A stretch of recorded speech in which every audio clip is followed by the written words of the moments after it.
푸른밤 조윤입니다.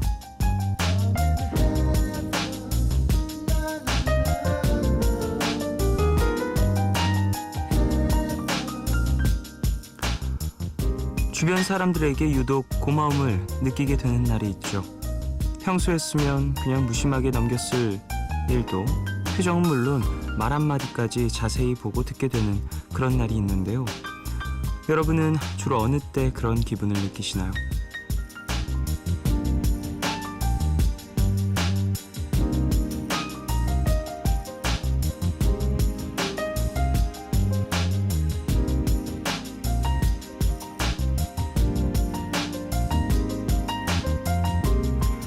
심리학에 따르면요, 내가 나에게 고마운 마음이 들 때 남에게도 비슷한 기분을 느낀다고 해요. 예를 들어 무언가를 무척 열심히 해서 잘해서 최선을 다해서 그런 내가 자랑스러워지면 감정을 느끼는 시야가 넓어져서요, 우리는 주로 그럴 때 주변을 둘러본다는 거죠. 나와 함께하는 사람들에게 자주 고마움을 느낄수록 내 생활에 최선을 다하고 있다는 뜻이기도 한다는데요. 나에게도 남에게도 그 마음 충분히 보여주고 계신가요?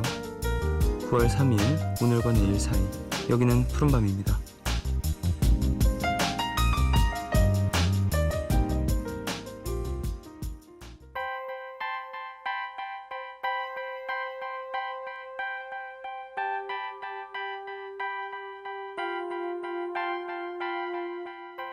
How about getting off of these antibiotics? 9월 3일 토요일, 오늘 첫 곡으로 들으신 곡은 알라니스 모리셋의 Thank You 였습니다.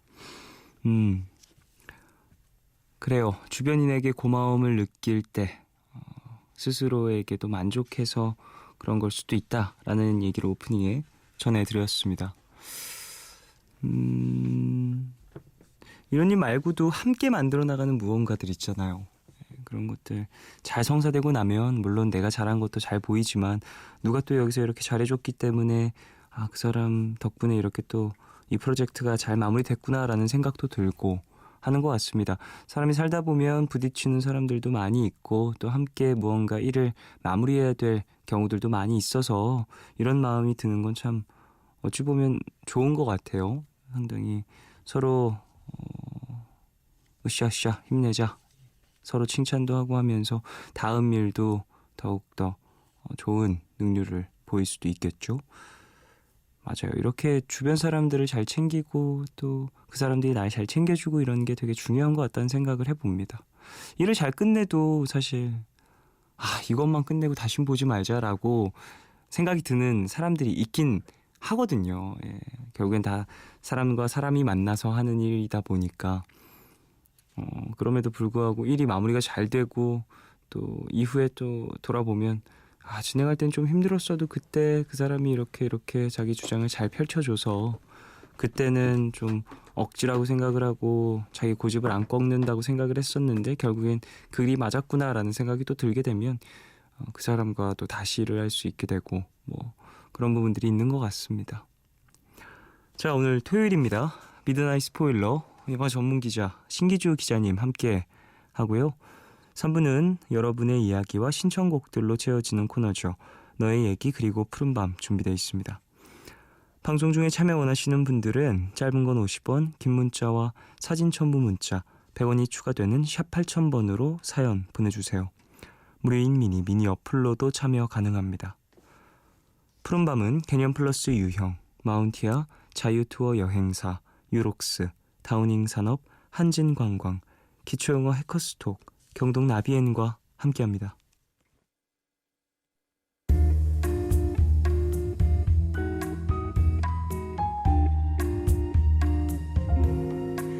까만 밤 하늘 구름 위에 숨은 별빛은 푸른 밤 나와 함께 하고파.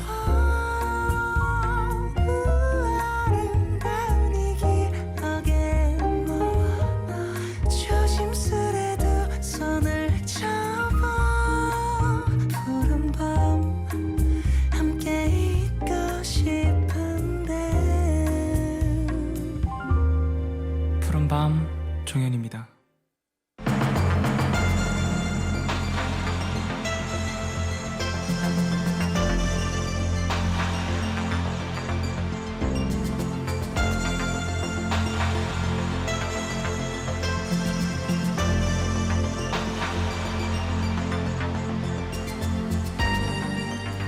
내가 예상했던 모습과는 전혀 다른 방향으로 하루가 흘러갈 때가 있죠. 아침에 눈을 떠서 다시 잠자리에 들기까지 하루가 엉망으로 뒤엉키면 그날은 내 기억 속에 최악의 순간으로 기록될 텐데요. 그 하루의 너머에는 과연 무엇이 나를 기다리고 있을 것인가? 미드나잇 스포일러 지금 시작합니다.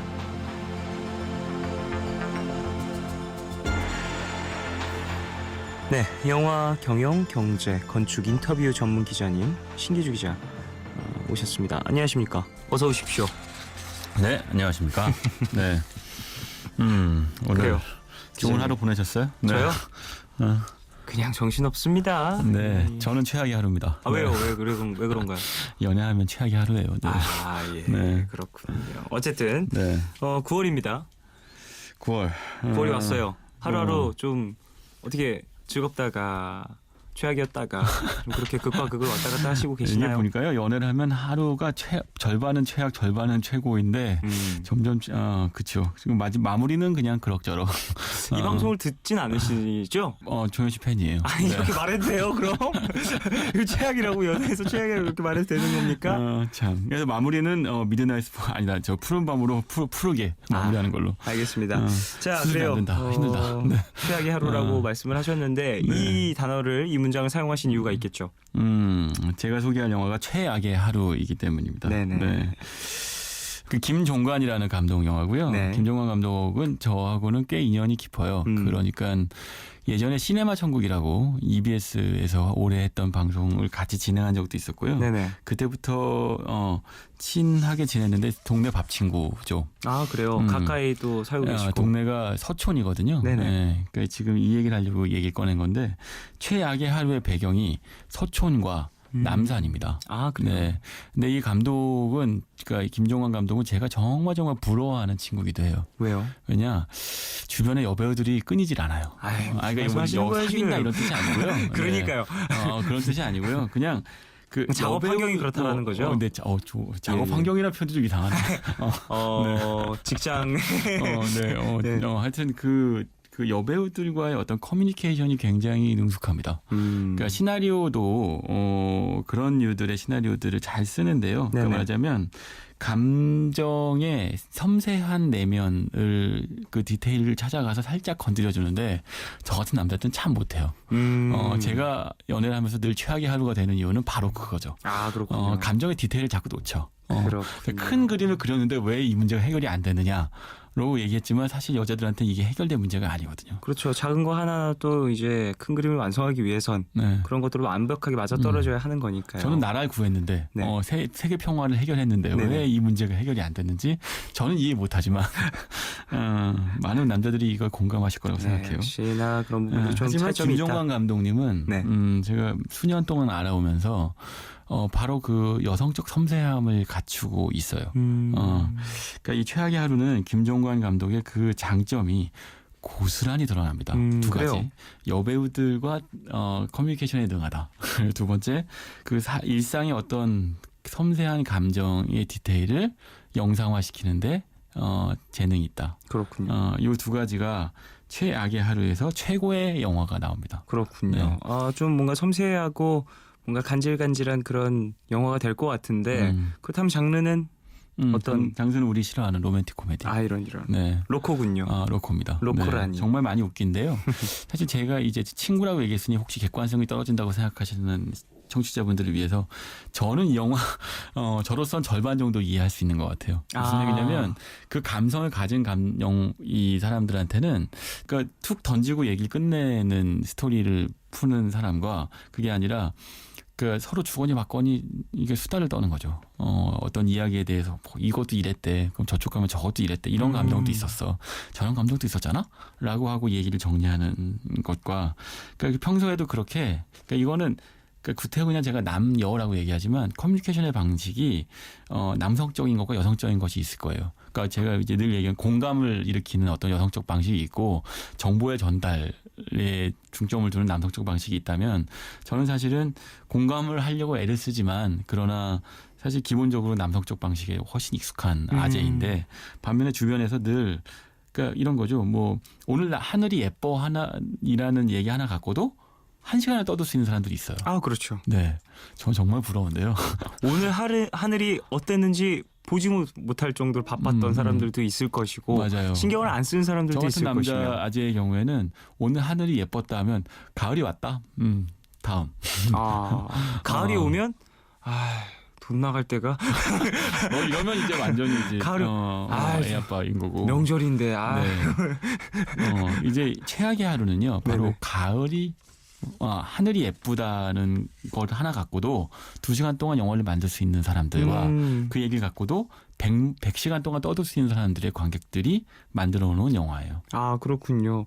그래서 말씀하신 것처럼 어떠한 환경, 촬영의 배경 네. 자체도 그렇게 많지는 않은 걸 수 사실 있겠네요. 서촌과 남산이고 이 영화가 워낙 제작비가 적어요. 그 1억 5천만 원인데 네. 심지어는 그 김종환 감독이 5천만 원인가 투자한 걸로 제가 알고 있습니다. 걱정돼요. 저 친구인데 밥 사줘야 될 것 같아요. 근데 그 본인이 사는 서촌과 즐겨가는 많이 가지는 않는데 어쨌든 서촌과 남산이라는 공간 두 개를 갖고 자신의 어떤 감성을 풀어내는 감독의 재능만큼은 정말 뛰어나죠. 이야기는요. 저 같은 아저씨는 딱 한 줄밖에 설명 못해요. 어떤 거냐? 여자가 있습니다. 네. 한예리 씨가 연기한 그 은희라는 여자가 있는데 배우 네. 지망생이에요. 이 여자분한테 남자가 여럿이 있다. 바람 피우다 걸린다. 아, 그래요. 요걸로 끝입니다. 바람 피다 걸린다. 네. 최악의 하루네요. 최악의 하루죠. 그렇다면 이 한예리 씨, 네. 은희라는 캐릭터, 이 캐릭터가 겪는 어떤 최악의 하루를 쭉 풀어내는 그런 스토리가 될 수도 있겠네요. 네. 근데 그게 배경은 서촌과 남산인데요. 서촌과 남산에서 걸리나요? 네, 서촌에서 한 번, 남산에서 한 번 걸리나? 서촌에서 바람 피우고 남산에서 걸리나? 네. 그런데 이렇게 단순한 이야기를 갖고도 그 김종환 감독은 한예리라는 여배우와의 어떤 그 소통을 통해서 그 천변만화의 감정을 뽑아내요. 그게 무슨 얘기냐면 이런 거죠. 은이라는 사람이 서촌에서 일단 어떤 일본인 소설가를 만나는 걸로 시작합니다. 네. 근데 이게 왜 소설가 만드는지 잘 이해가 안 가거든요. 처음에는 그 이와세 료라는 뭐 일본 배우죠. 이 배우 정말 김정은 감독이 참 좋아하는데 료헤이라는 소설가 만나서 우연히 길을 알려달라고 그래요. 이 소설가가. 그래서 이 소설가한테 길을 알려주고 잠깐 차를 한 잔 마시고 그리고 남자친구가 있는 남산으로 넘어갑니다. 네. 근데 남산에 있는 남자친구는 남산에서 드라마 촬영을 하고 있어요. 이 은희도 배우 지망생이고 남자친구는 배우거든요. 근데 그런 배우 있잖아요. 아침 드라마로 조금 뜬 배우. 예. 그래서 나의 얼굴을 누가 알아볼까봐 어느 정도 이제 인지도가 올라가고 있는 시점에. 그 마스크 쓰고 다니기 시작하는 시점. 네네네. 종윤 씨도 뭐 있잖아요. 그런 그렇죠, 거. 그렇죠. 그런 시점. 그런 시점에는 살짝 어설프게 뜬 배우인데, 근데 현호라는 인물이에요. 권율이란 배우가 연기했는데, 네. 이 인물은 그 사실은 은희 앞에서는 얼굴을 드러내려고 하지 않아요. 마치 누가 알아본다는 듯이 얼굴에 마스크 쓰고 모자 쓰고 막 다닙니다. 근데 사실은 은희도 사실 할 말 없는 게 사실 그 직전에 소설가하고 미묘하게 썸을 탔거든요. 그러니까 그러면 사실은 이거 제가 바람 피는 얘기라고 얘기했잖아요. 단지 이제 그 인물한테 바람 피우는 거의 부도덕성과 그 인물의 어떤 민낯을 드러내 보여주는 게 아니라 그때 은희의 감정에 변화를 줬습니다. 그래요. 그러니까 소설가하고는 커피 한잔 하고 싶고 네. 남자친구한테는 토라지고 뭐 또 다른 감정들이 있겠죠. 네네. 그런 섬세한 이야기들을 무언가들. 풀어내는 거죠. 우리는 캐치할 수 없는.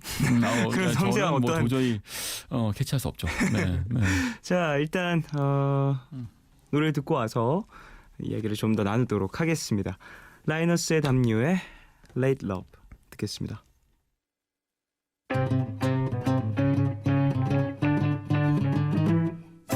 이렇게 쉽게 포기하지 마요.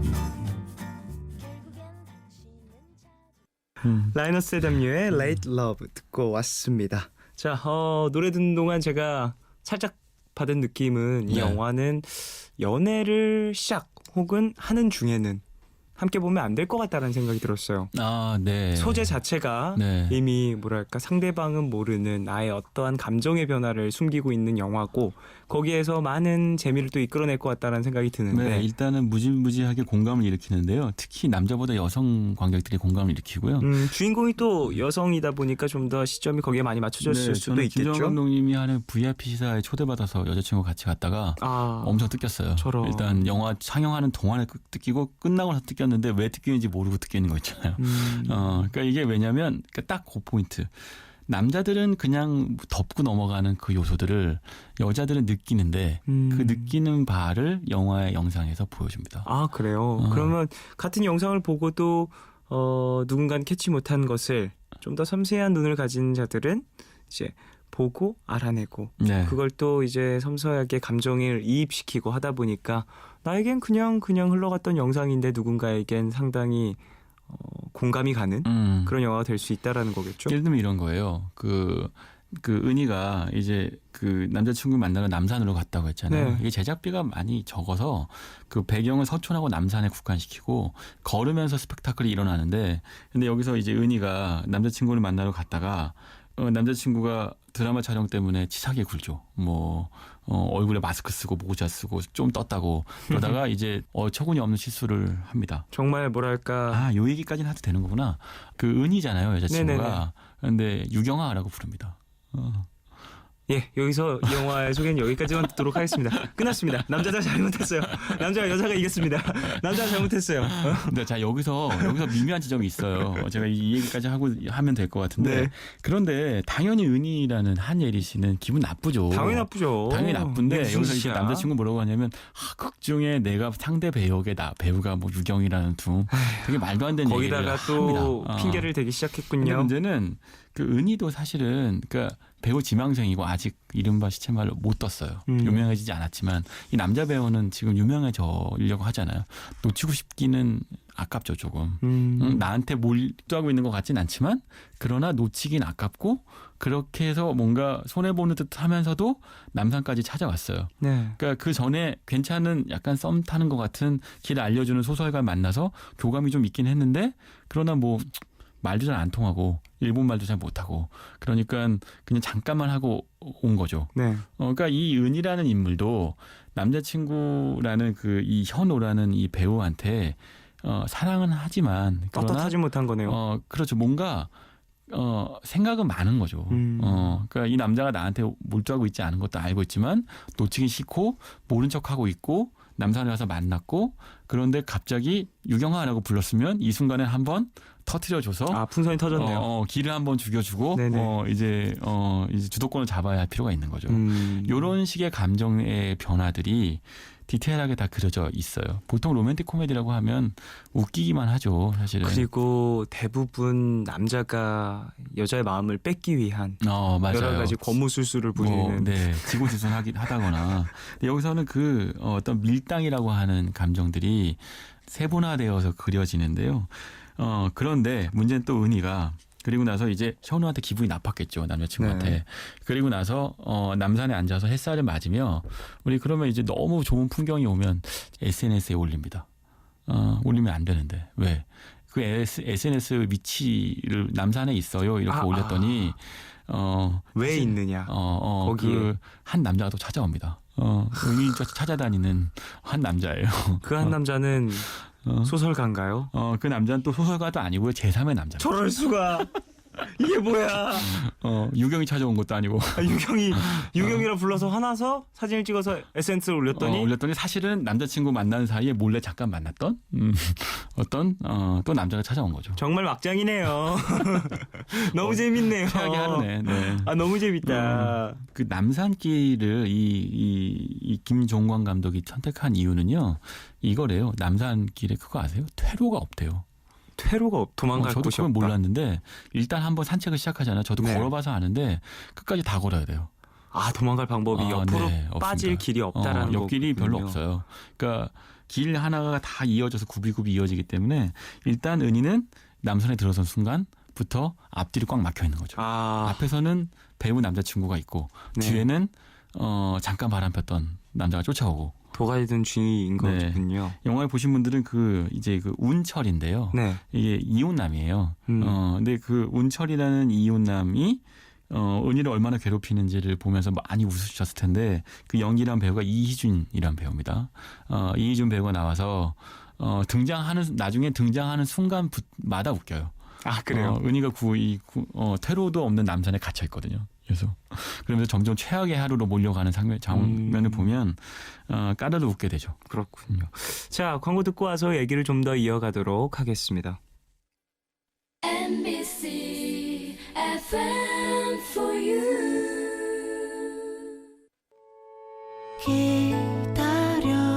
기다려줄래 깊고 푸르른 밤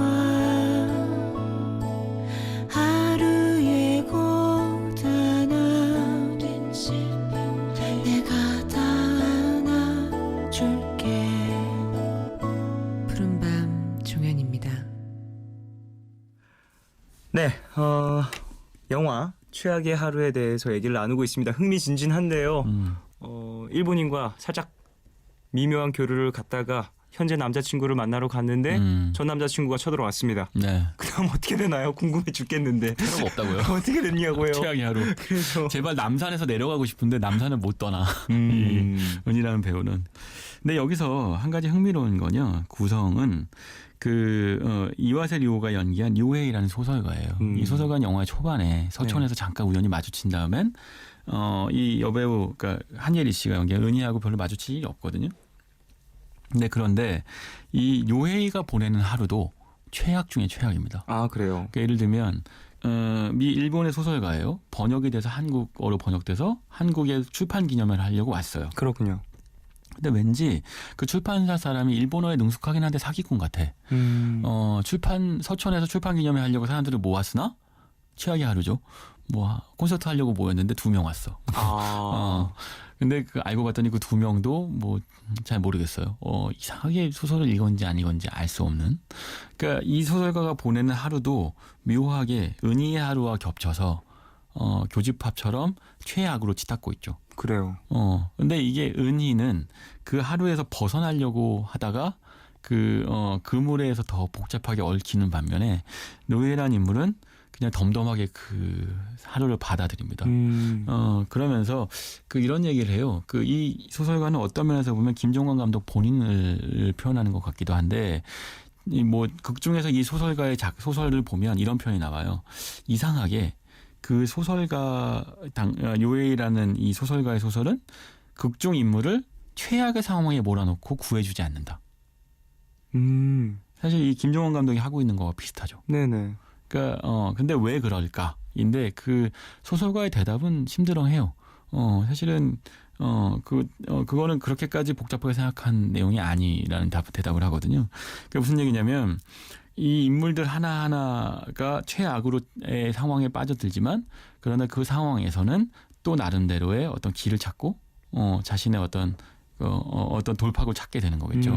그러니까 김정환 감독은 자신의 인물들을 어떤 상황에 몰아넣은 다음에 그 다음에 최악이라고 단정을 짓지만 그러나 최악만은 아닌 거죠. 그렇다면요, 이 최악으로 치닫고 있는 이 하루를 겪는 사람은 중점적으로 그 시인과 네, 그러니까 소설가와 은희가 네. 중점적으로 비춰질까요? 물론 4명 모두 최악이긴 하겠습니다만. 그렇죠. 사실 그 2명이 다 이제 최악인데 물론 영화 뒷부분에 가면 해피엔딩이 가능할 수도 있겠죠. 근데 사실 이 영화에서 중요한 건 해피엔딩이라기보단 그런 식의 최악의 하루를 겪으면서 보여지는 인물들의 감정일 거예요. 근데 여기서 이제 한예리 씨가 연기한 은희는요, 배우 남자친구한테 또는 이혼남 남자친구한테 또는 어떤 소설가한테 보여주는 모습들이 하나하나가 다 달라요. 국면이 다 다릅니다. 보여주는 어떠한 얼굴의 표정이라든지 대하는 태도라든지 이런 것도 조금씩 다르다는 그냥 건가요? 쉽게 얘기하면 배우 지망생이라고 얘기했잖아요. 4명인가요? 그냥 다중이에요. 4명? 3명이군요. 3명 다 다중입니다. 그냥 다 다양한 모습을 보여줘요. 근데 그게 우리의 모습과 더 많이 닮아 있죠. 너무 닮았죠. 사실 저 같은 경우도 마찬가지인 것 같아요. 친구들하고 만날 때 저와 뭐 일을 할 때의 저와 라디오 진행할 때의 저와 무대에서의 저와 다 다른 사람이라고 저는 생각을 하거든요. 맞아요. 네. 네. 그러면 우리는 그런 각각의 모습들을 연기하는 배우일지도 모르죠. 내가 나를 연기하고 있는 거죠. 네. 뭐 그걸 슬프다고 생각하는 분들도 계시겠지만 어찌 보면 당연한 것 같다라는 생각도 그래서 들어요. 어찌 보면 최악 속에서 최희망이 있을지도 모르겠다 싶은데 우리는 내일이면 또 다른 사람이 될 테니까. 그렇죠. 네. 오늘이 최악의 하루였을지 모르지만 내일이면 또 다른 어떤 사람이 될 거고 누구한테는 굉장히 행복하고 좋은 여자친구일 수 있고 누군가한테는 꼬리 10개 달린 여우일 수도 있겠죠. 네네. 네. 자, 그래요. 어찌 보면 우리 일상과 대입을 봤을 때 상당히 비슷한 점들을 많이 다른 상황으로 한번 트위스트해서 표현한 것 같다라는 생각도 드는데요. 석촌과 남산이요? 남산 네. 두 곳에서만 촬영을 했다고 하는데 서촌엔 어떤 풍경들이 좀 많이 비춰지나요? 서촌은 영화를 보신 분들이 많이들 이 얘기를 하던데요. 평론가들이 서촌의 골목골목들을 사실 김정은 감독이 굉장히 익숙하고 잘 아는 본인이 여기 사는 인물이니까 네. 그런 인물들을 그런 공간들 하나하나를 그러니까 롱테이크로 카메라를 고정해 놓고 찬찬히 들여다봐요. 그러니까 공간이 마치 말을 하듯이 그리고 공간 자체가 하나의 어떤 인물인 것처럼 네. 찍어냅니다. 반면에 남산의 경우에는 핸드헬드예요. 계속 카메라를 들고 그 은희가 도망 다닐 때 쫓아다니죠. 그냥 계속 가만히 있지 않고요. 계속 오르락 내리락을 합니다. 그러면 서촌과 남산을 왔다 갔다 하는 그 씬에 대한 변화도 볼거리일 것 같은데요. 네. 서촌에 영화 있을 땐 만드는 정적이고. 사람들한테는 그렇게 찍었다는 것 자체가 하나의 메시지고요. 그게 어떤 의미냐면 사실은 숨을 곳이 있죠. 네. 골목골목들이라고 하는 것들은 은희가 마음만 먹으면 이쪽 골목에서는 환하게 웃는 여자였다가 저쪽 골목에선 여우 같은 여자친구였다가 이쪽 골목에서 아주 불친절한 어떤 관광객일 수도 있는 거고. 그러니까 관광객 그 공간 자체가 우리를 다르게 만들어주는 거예요. 네. 반면에 남산은 굉장히 탁 트인 공간이죠. 그 공간 안에서는 우리는 한 가지 모습밖에 보일 수 없는 거예요. 은희한테 굉장히 불리한 상황인 거죠. 이거 되게 재미있는 비유인 것 같은데요. 만약에 우리가 아까 얘기했던 것처럼 친구와 뭐 직장에서와 뭐 그 외에 어떤 여러 가지 모습들 그런 사람들이 한 자리에 모이게 되면 불편하잖아요. 네. 되게 그렇죠. 네. 그것이 상견례 아닙니까? 맞아요. 그것이 상견례 아닙니까? 네, 네. 웃어른과 내가 사랑하는 이와 내가 가장 편한 가족이 다 모이는 네, 네. 그 사람들 하나하나를 다 각방으로 모아놓은 다음에 한 차례로 만나야 되는 건데 공간은 우리를 우리가 다양한 가면을 쓸 수 있도록 해주지만 남산은 그런 공간 구분이 없는 곳이기 때문에 은희는 거기서 모든 게 다 들켜버리고 마는 것이고 서촌에서는 은희가 굉장히 편한 공간인 거죠. 그 안에서는 평화롭고 네네. 이쪽 골목에서는 이런 모습, 저쪽 골목에서 저런 모습일 수 있는 거예요. 네. 그러니까 김정은 감독은 그 두 공간 안에서 사람의 내면의 어떤 다양한 이면들을 보여주고 있는 거죠. 그거는 공간뿐만 아니고 음악으로도 그래요. 그래요? 음악 자체에서도 굉장히 빠른 재즈와 또 남산에서 또 다른 음악들을 활용하면서 음악을 통해서도 다양한 인간의 내면을 보여주거든요. 근데 이건 이 영화가 제작비가 굉장히 적고 네. 촬영 자체도 촬영 회차가 16회차인가 그래요. 그러니까 제가 기억나는 거는 남산에서 무슨 영화 찍고 있어 라는 얘기를 했던 기억이 나는데 그리고 나서 금방 찍었더니 이런 영화더라고요. 네. 그런 짧은 회차의 제작비에도 불구하고 영화 시네아스트로서 보여줄 수 있는 많은 취향들을 보여주고 있는 거죠. 그러니까 제작비가 많다고 해서 또는 굉장히 스펙타클한 장면을 보여줄 수 있다고 해서도 그 모든 걸 낭비하는 감독이 있는 반면에 김정은 감독은 작은 제작비에도 불구하고 씬 하나하나를 낭비하지 않는 거예요. 그렇군요. 보다 보면 여러 번 보는 관객이 있는 이유는 음미할 거리가 많기 때문이거든요. 그 안에서도 짧은 제작 기간과 네. 어찌 보면 협소한 공간에서도 볼거리를 많이 만들어내는 참 이해도가 높았던 감독이다. 밀도가 높은 영화라고 할 수 있겠죠. 네. 그럼 갑자기 개인적으로 궁금한 건데 16회차 촬영이 영화 촬영 기간에 있어서는 상당히 짧은 기간이라고 말씀하셨는데 그렇죠. 네, 보통 4, 보통은- 50회 정도니까요. 보통 4, 50회 정도의 촬영을 100회차 넘어가는 촬영도 있어요. 큰 영화의 경우에는. 그렇군요. 16회차면 하루 종일 찍어야. 그러니까 이 영화 보시면 이 영화의 특징이 제목 그대로 최악의 하루거든요. 하루에 일어난 일이에요. 네. 그러니까 그걸 보면 감독이 시나리오 쓸 때 그 회차와 그 하루에 일어나는 일이라고 하는 제한적 공간을 맞추기 위해서 얼마나 고심을 했을까가 읽혀요. 그러니까 감독들이 훨씬 많이 뭉클해하는 영화기도 해요. 그렇군요. 그 연출 씬을 잡고 연출을 그리는 감독 본인한테는 이게 얼마나 어려운 일인지 알거든요. 해가 떨어지면 또 그 씬을 못 찍는 거 아닙니까? 그렇죠. 그러다 보니까 그런 고뇌도 좀 있었겠네요. 네. 자, 그래요. 그러면 노래 듣고 돌아오도록 하겠습니다. 10cm의 Fine Thank You and You 듣겠습니다.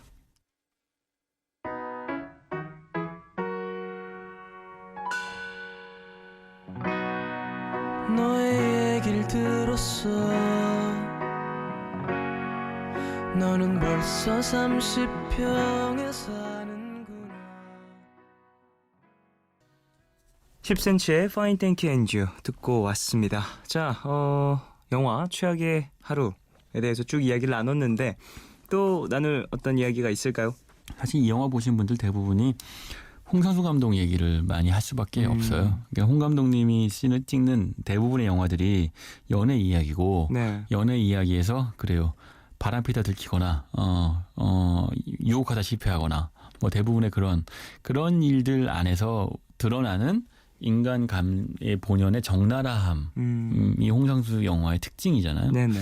근데 김종관 감독의 영화와의 차이점이 있어요. 그러니까 김종관이라는 감독은요.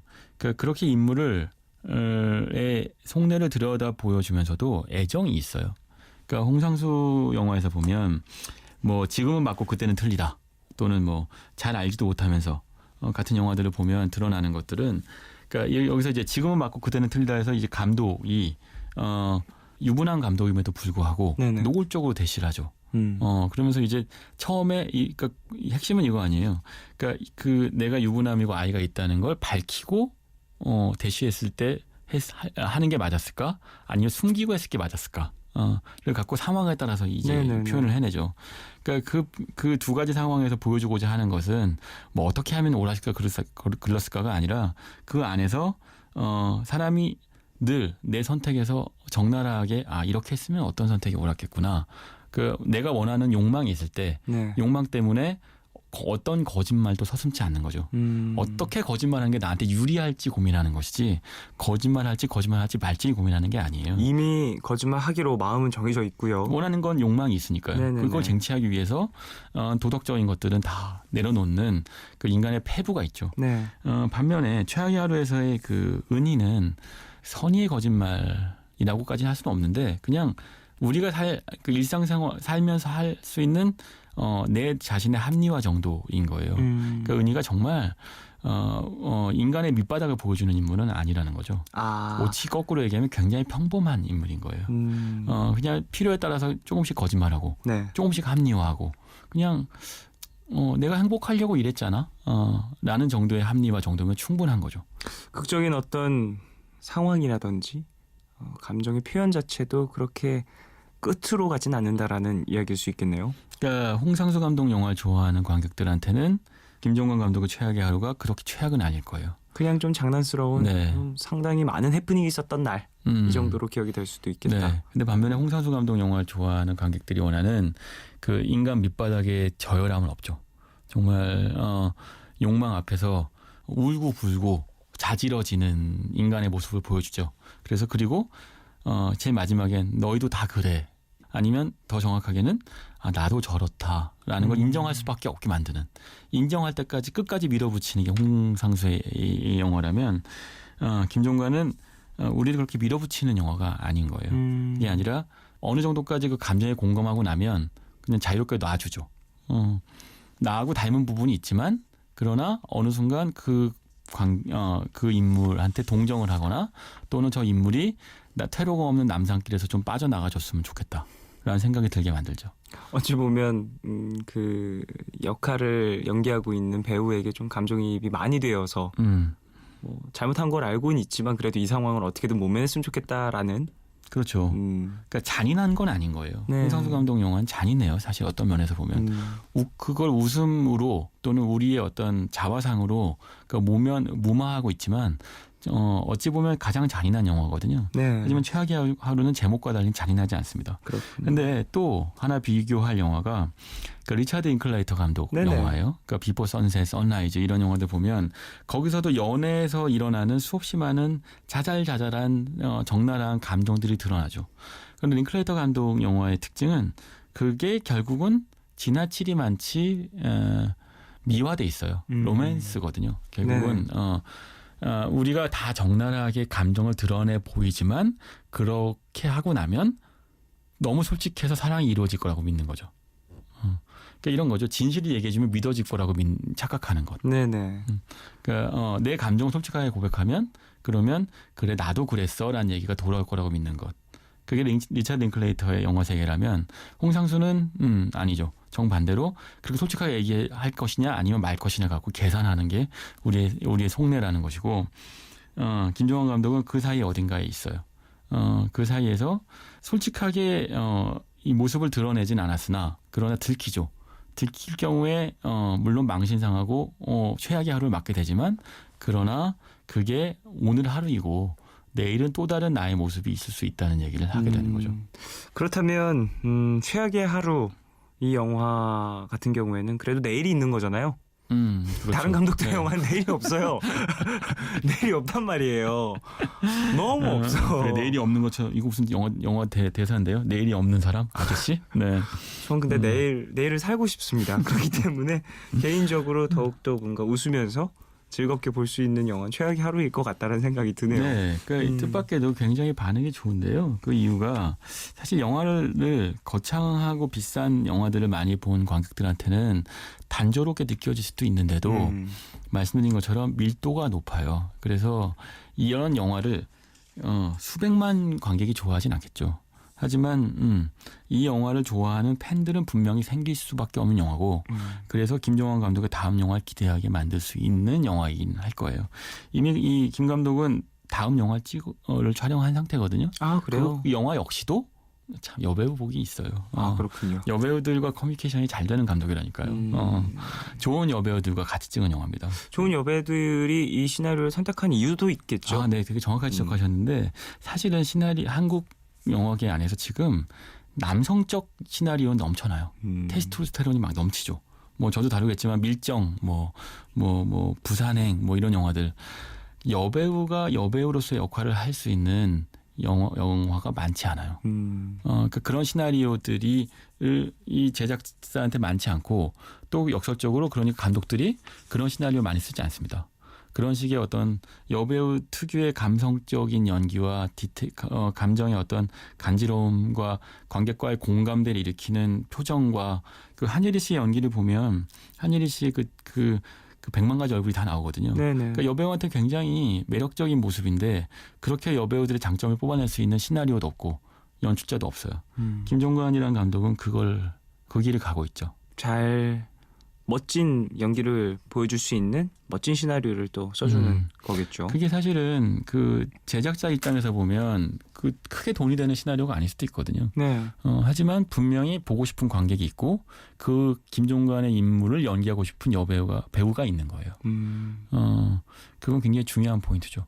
그러니까 많은 사람들이 놓치고 있어요. 그냥 남성 중심의 스펙타클한 영화들이 대세인 건 맞는데 그러나 분명히 우리가 보고 싶어 하는데도 깜빡하고 있는 최악의 영화들이 있다는 거죠. 네. 그래요. 그 영화들이 최고일 수도 있고. 자, 그래요. 오늘도 영화에 대한 이야기 좀 길게 나눠봤습니다. 되게 궁금해서 이 영화를 꼭 보도록 하겠습니다. 물론 전 혼자 볼 테예요. 네, 그러게요. 우리 네. 푸른밤 가족분들도 혼자 이 보셔야지 최악이 안 됩니다. 애인과는 네. 보지 마셨으면 해요. 애인이 될 사람도 안 돼요. 애인이었던 사람도 안 돼요. 네? 애인이었던 사람과도 보면 안 될 것 같습니다. 자, 그래요. 노래 들으면서 기자님 보내드리도록 하겠습니다. 더 체인스모커스의 클로저 들으면서 기자님 보내드리고요. 저희는 3부로 돌아오겠습니다. 안녕히 가십시오. 네. 광고 먼저 듣겠습니다.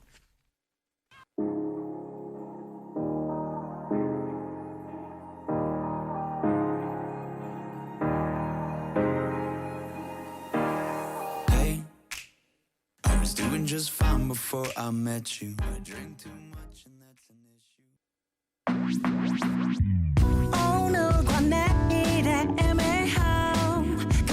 경계선 사이 시작과 끝이 만난 시간 착각과 만남의 인사 안녕 또 다른 안녕 매일 하지 널 보면 넌 푸른 밤을 상상하네 널 보면 넌 푸른 밤을 상상하고 들어줄래 미뚜기에 내가 속삭여줄게 마치 보석을 담은 듯 반짝빛이 나는 푸른 밤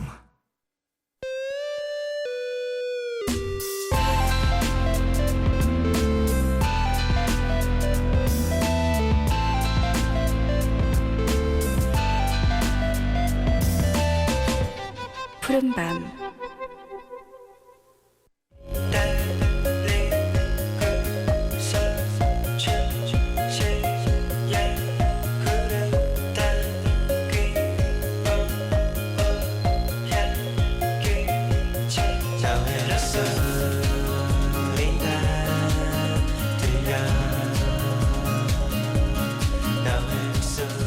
괜찮아요. 잘했어요. 오늘 하루도 고생했어요. 하루의 마지막에 듣고 싶은 이야기들 누군가가 해준다면 참 고맙고 행복하겠죠? 듣고 싶은 이야기들 저는 해드릴 준비가 되어 있는데 여러분도 이야기 들려주실 준비 되셨나요? 너의 얘기 그리고 푸른밤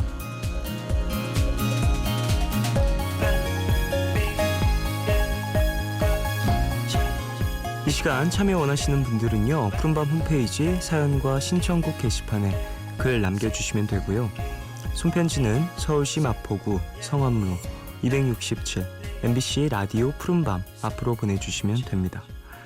자, 사연들 만나볼까요? 8766님 팀장님과 일주일째 집에도 못 가고 철야 중입니다. 일하면서 같이 푸른밤을 듣고 있는데요. 좋은 노래 들려주시면 힘내서 일할 수 있을 것 같아요 라고 보내주셨습니다. 아이고 일주일째 철야하고 계시면 진짜 몸도 마음도 많이 지쳤을 텐데요. 빨리 이 바쁜 기간이 끝나셔야 또 편하게 쉬실 텐데 어서 마무리 되시길 바라겠습니다. 일주일째 철야라고 하면은 사실 뭐 오늘 내일 끝날 그런 어떤 프로젝트는 아닌 것 같은데요. 꼼꼼하게 잘 마무리하셔서 고생하신 만큼 좋은 결과물 만들어내시길. 5992님 계속 살까 말까 고민하다가 드디어 자전거를 구입했어요. 올 봄에 동네 친구 자전거를 빌려서 좀 탔었는데 운동도 되고 재미도 있더라고요. 근데 여름엔 탈 엄두를 못 내다가 요즘 딱 좋을 것 같아서 그동안 눈여겨봤던 자전거를 큰맘 먹고 샀어요. 당분간은 푸른밤도 자전거 타고 어딘가에서 들을 것 같네요. 가을방학에 가끔 미치도록 네가 안고 싶어질 때가 있어 신청해요 라고 보내주셨습니다. 그래요. 자전거 타기에 좋은 날씨죠. 저 같은 경우에는 자전거를 밤에 좀 많이 탔었던 것 같아요. 물론 낮에도 많이 탔었는데 밤에 꽤 많이 탔었고 뭔가 전 한강 따라서 자전거 탔었거든요.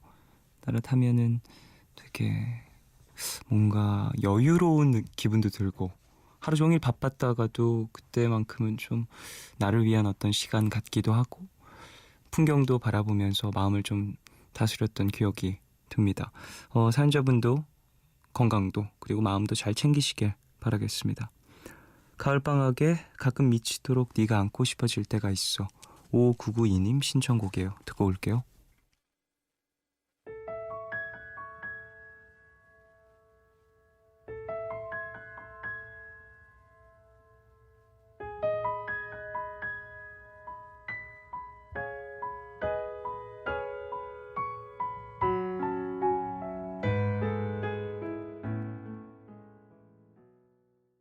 가을방학에 가끔 미치도록 네가 안고 싶어질 때가 있어 듣고 왔습니다. 9643님 계약하고 나서 친구들과 계속 안 좋은 일이 터지네요.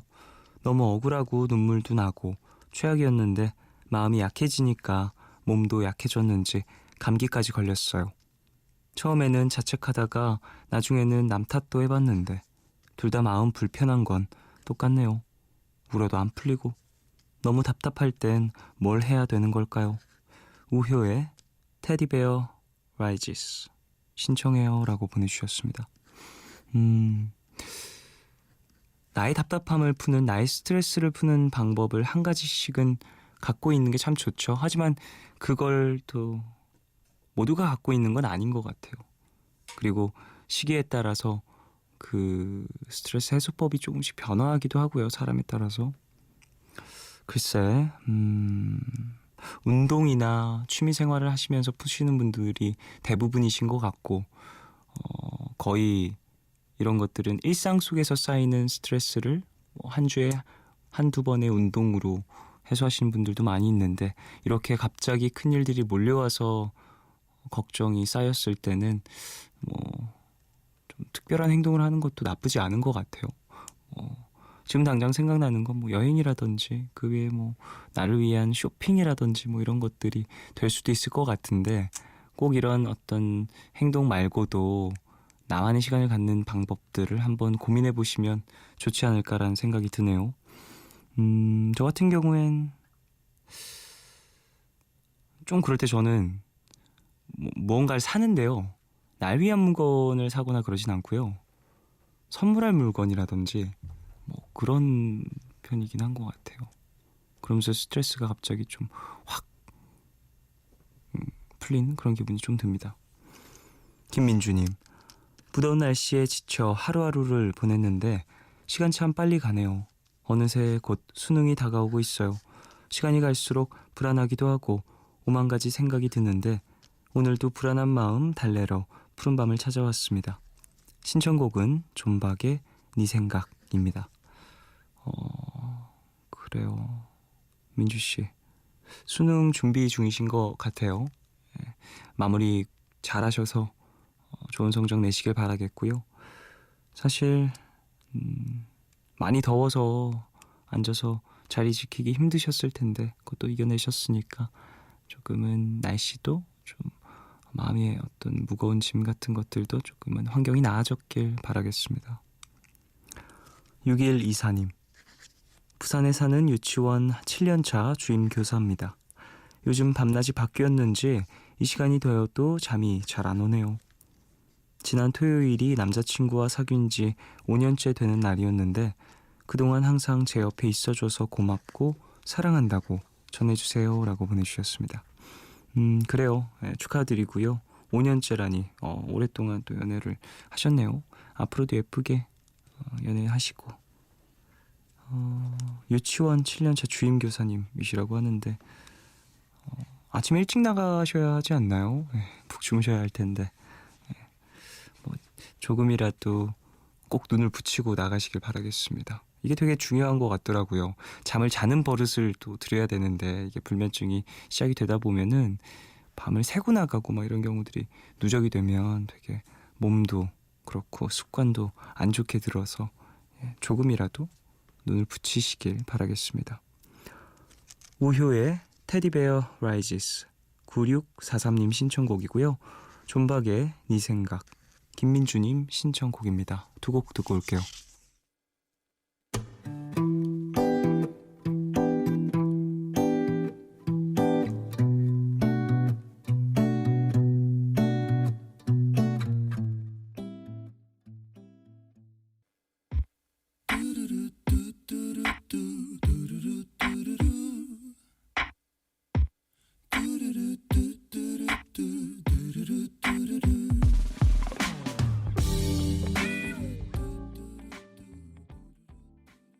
우효의 테디베어 라이지스 그리고 존박의 네 생각 두 곡 듣고 왔어요.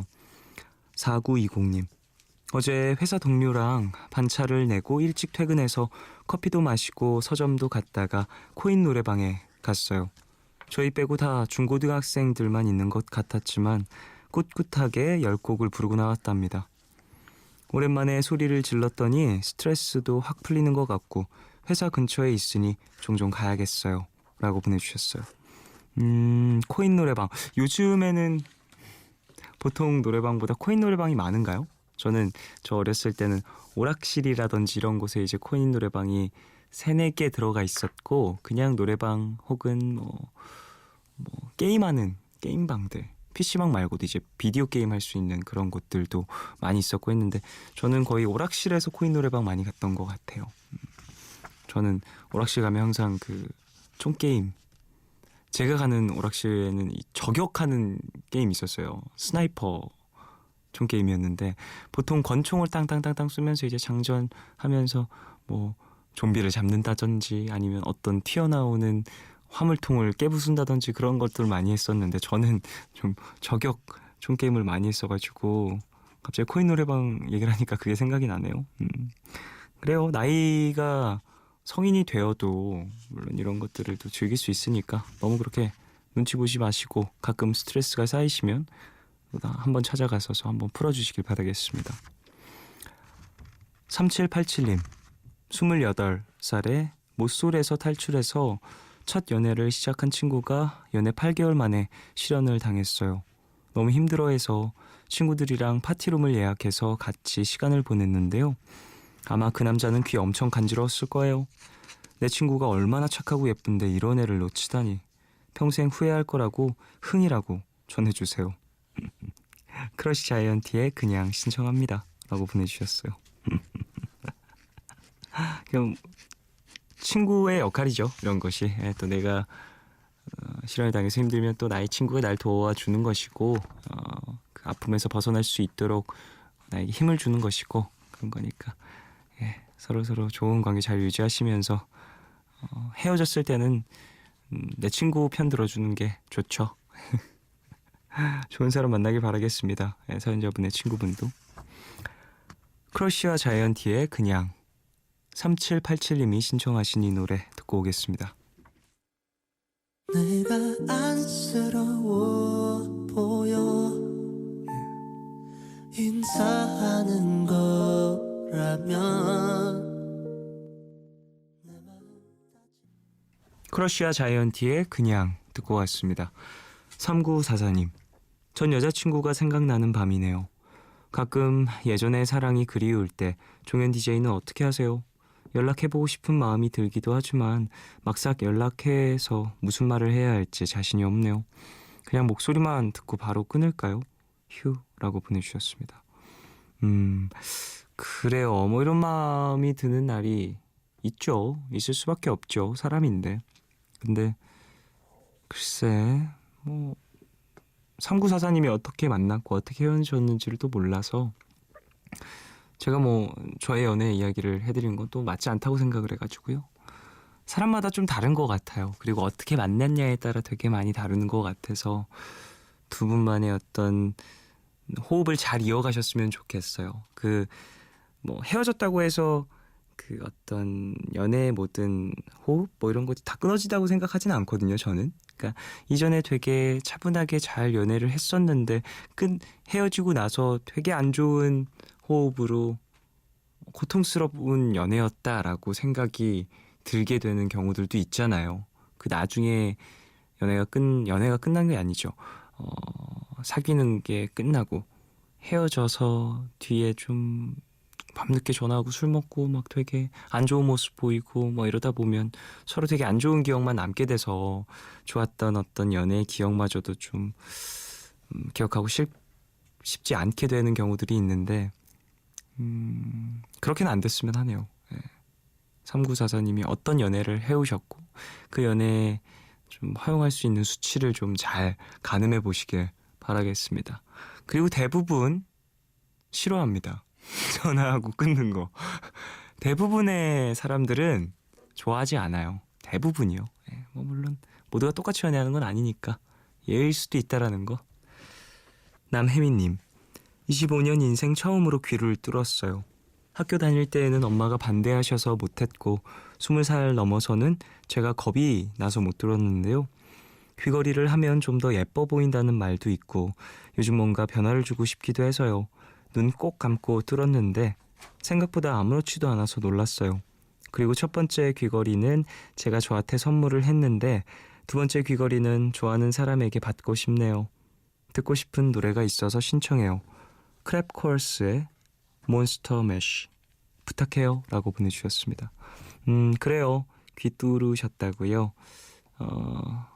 위생관리 잘하셔서 상처 덧나지 않게 잘 관리하시길 바라겠고요.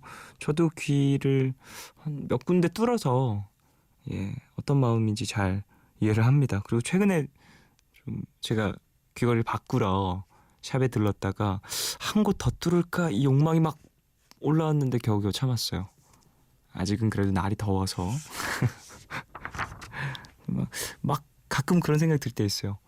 귀 한두 곳 정도 더 뚫을까 이런 마음이 막 올라오다가 그것도 잘 참아내면 혹은 바빠서 못 뚫게 되면 어느 정도는 그냥 시들시들해지는 마음이 또 오고 좀 죽인 것 같아요. 귀 뚫고 싶은 주기가 좀 찾아오는 것 같다는 생각이 듭니다. 크랩코얼스의 몬스터 매쉬 남혜미님 신청곡입니다.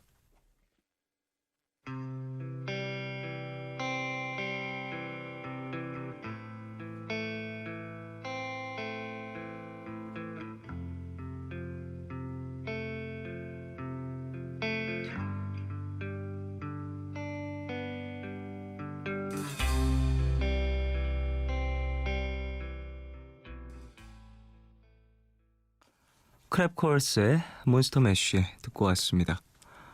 6723님 푸른밤을 듣고 있는 여중생입니다.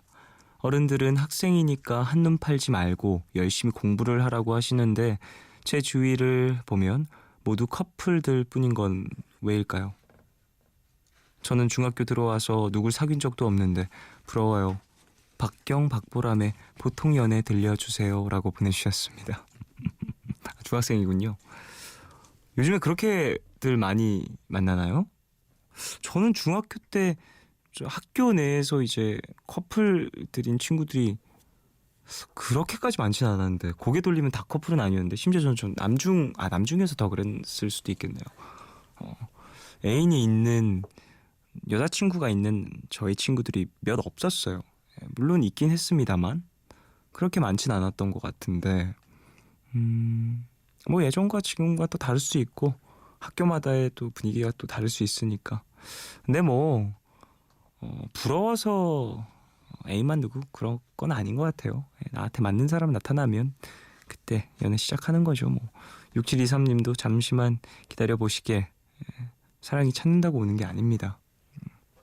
그리고 맞고 싶다고 막아지는 것도 아니고요. 그러니까 기다려보시면 올 겁니다. 김소희님 남들보다 늦게 수능 공부를 시작했어요. 어제 선생님께서 지금 해온 것처럼만 하면 된다고 긴장하지 말라고 하셨는데 점점 더 긴장이 되네요. 올해 재수생, 반수생들이 많다고 하는데 저도 잘할 수 있을까요? 푸른밤 들으면서 긴장 풀 수 있게 브리짓 맨들러의 Ready or Not 신청해요 라고 보내주셨습니다. 그래요. 남들보다 좀 늦게 공부를 시작했다라는 그 마음 때문에 그리고 나의 현실 때문에 조금 불안하고 막 압박감이 들고 그럴 수 있을 거라고 생각을 하는데요. 그럴 때일수록 좀 나의 페이스를 찾고 나에게 맞는 어떤 방법들 공부 방법이라든지 그 외에 어떤 암기 방법이라든지 이런 것들도 좀 디테일하게 고민을 하면서 나를 연구하는 시간을 가져야겠죠. 시간이 얼마 안 남았으니 소희 씨도 준비 잘하셔서 좋은 결과 만드시길 바라겠습니다. 박경과 박보람의 보통 연애 6723님 신청곡이고요. 듣고 올게요.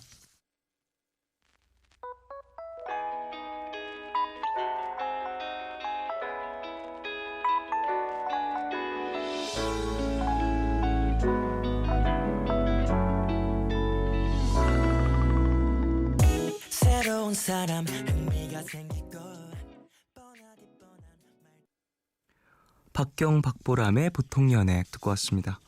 3208님 결혼을 앞둔 남자친구랑 이모 삼촌들과 같이 식사를 했는데요.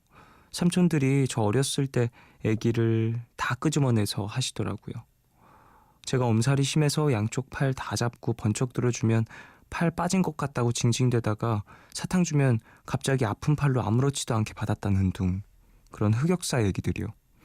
뭐 남자친구도 제 모습을 모르는 건 아니지만 어쨌든 오늘 놀림거리 100개는 더 장착해서 신난 것 같아요.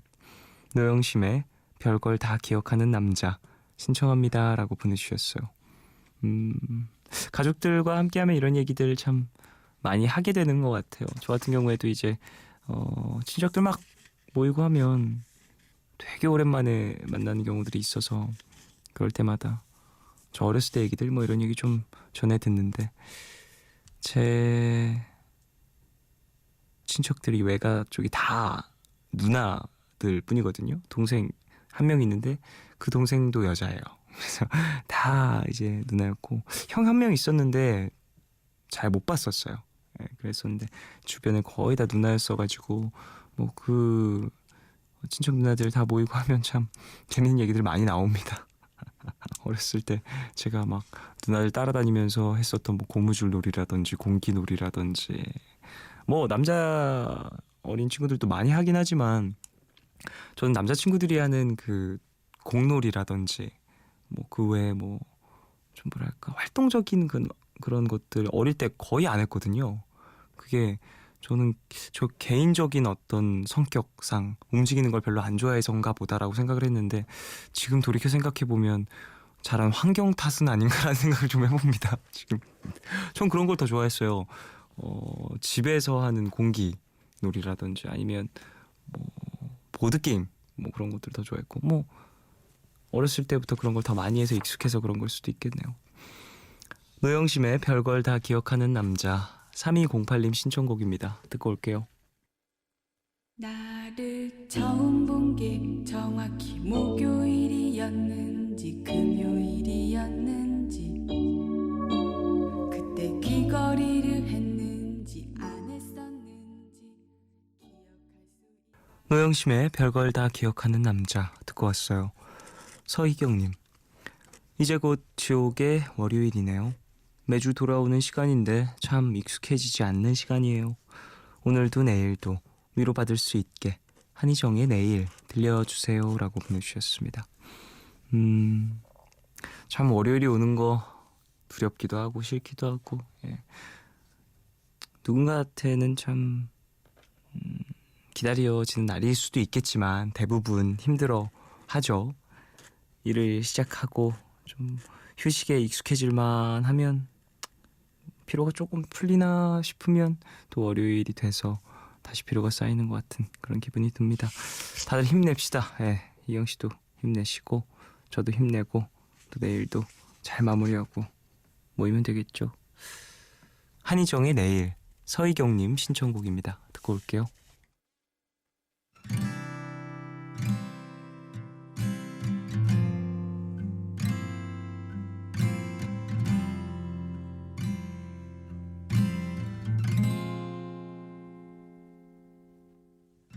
모두가 돌아간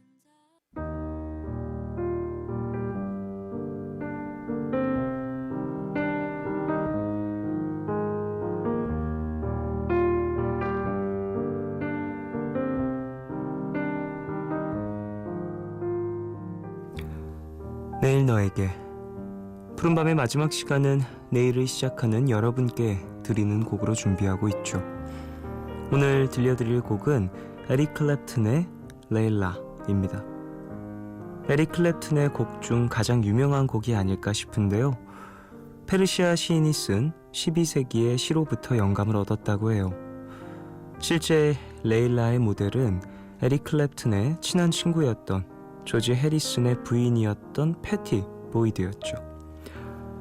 그녀가 조지 해리슨을 떠나 에릭 클랩튼과 결혼했다가 다시 이혼한 이야기는 아마 팝 역사상 가장 유명한 일화가 아닐까 싶습니다. 오늘 끝곡 처절하고 원초적인 노래죠. 에릭 클랩튼의 레일라 들으시고요. 지금까지 푸른밤 종현이었습니다. 내일도 쉬러 와요.